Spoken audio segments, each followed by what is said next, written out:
大家好，在中国娱乐圈泛政治化的今天，那些不懂政治的艺人们注定会碰壁吃亏，重则社死收场。这些相关的例子可谓比比皆是，数不胜数。聪明人就应该懂得如何去明哲保身，如何去因应时事。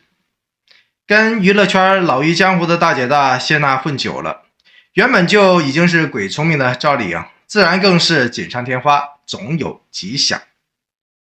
有趣的是，自成一派的王一博居然总有自己的想法，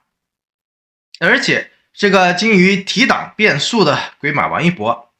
鬼脑筋转的基本上一般人压根就是看不穿的。